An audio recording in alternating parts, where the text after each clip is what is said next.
No, এটা যারা বলছে তারা নির্বাচন বা তাদের কোনো ধারণাই ছিল না রাজনীতি সম্পর্কে। তখন আমি অনেকবার এটা বলেছি, সমস্ত দলের বড় বড় যারা বাংলাদেশের রাজনীতিতে ইন্টারেস্টেড বিদেশি শক্তি যারা ছিলেন তাদের সকলের সঙ্গে আমরা আলাপ করেছি।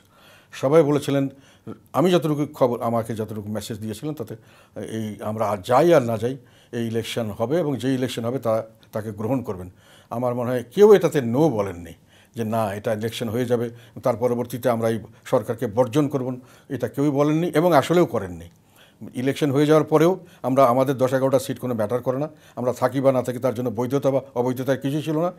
সব সরকার সকল দেশের সকল সরকার এই সরকারের সঙ্গে নির্বাচন উত্তর সমস্ত কাজকর্ম চালিয়ে গেছে। অনেকে হয়তো প্রকাশ্যভাবে তাদেরকে কনগ্র্যাচুলেট করেনি সেভাবে, কিন্তু তাদের সঙ্গে ব্যবসা বাণিজ্য সবই চালিয়ে গেছে। কাজে এইগুলো যারা বলেন তারা আমার ধারণা ভুল করে বলেন না, ইচ্ছা করেই বলেন আমাদেরকে রাজনীতি থেকে কোণঠাসা করার একটা পায়তারা করার জন্য। আমরা রাজনীতিতে 2024 সালে নির্বাচন না করলে সঙ্গে সঙ্গে সরকার পতন হয়ে যাবে, এটা যারা বলেন এরা কি, আমি মনে করি কি এনারা কি সুস্থ মস্তিষ্কে চিন্তা করে বলেন নাকি জাস্ট আমাদেরকে গালাগালি করার জন্য বলেন, এটি আমার ধারণা। আমার পাশের বাসায় আওয়ামী লীগ থাকতো জন্য আমি আওয়ামী লীগের দোষর হয়ে গেলাম, এই ধরনের অ্যাটিটিউড কথাগুলো। একসঙ্গে আমাদের সঙ্গে বিএনপি ছিল, অন্যান্য দলও ছিল, এটা সবসময় যে আমরা একই ছিলাম। আমি তো 1914 সালে আমি ছিলাম না, আমাদের দলের প্রায় 90% 270 জন লোক আমরা নির্বাচন থেকে বয়কট করে চলে এসেছিলাম। আমি তার পরবর্তীকালে আমাকে টেকনোক্র্যাট মিনিস্টার অফার দিয়েছিল, আমি সেটাও নেইনি। কাজেই আর 2018 সালে তো আমরা সবাই ছিলাম।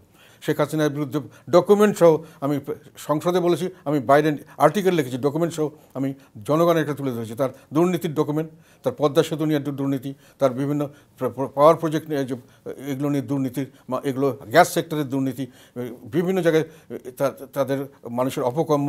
এবং আমি তাদেরকে বলেছিলাম যে তারা বাংলাদেশের ডেমোক্রেসির জায়গায় আওয়ামিক্রেসি চালু করছে। এবং আমি এটাও বলেছিলাম যে বাংলাদেশের জনগণ আপনাদেরকে কিছু করতে হবে না, আপনার কত শক্তিশালী সেটাও আমি জানি। আপনাকে 16 কোটি মানুষ একটা করে ঢিল দিলে আপনারা শেষ হয়ে যাবেন এবং ক্ষমতার থেকে চলে গেলে একদিনও দাঁড়াতে পারবেন না। এটা আমার বক্তব্য আছে, এগুলো পেপারে এসছে, টেলিভিশনে এসছে। কাজেই সমস্ত কিন্তু কথাগুলো কারেক্ট হয়েছে, আওয়ামিক্রেসি করা হয়েছে। Awami League, government of the Awami League, by the Awami League, for the Awami League, এটা কোনো ডেমোক্রেসি চলছে না। এগুলো আমি বলেছি, আওয়ামী লীগের মুখের সামনে বলেছি। কর্তৃত্ববাদী সরকার, একদলীয় সরকার কায়েম করছেন, এই সরকার টিকবে না, টিকতে পারে না, এইসব কথা আমার বক্তব্য। আমার চেয়ে কঠোরভাবে আওয়ামী লীগের কেউ সমালোচনা করেনি।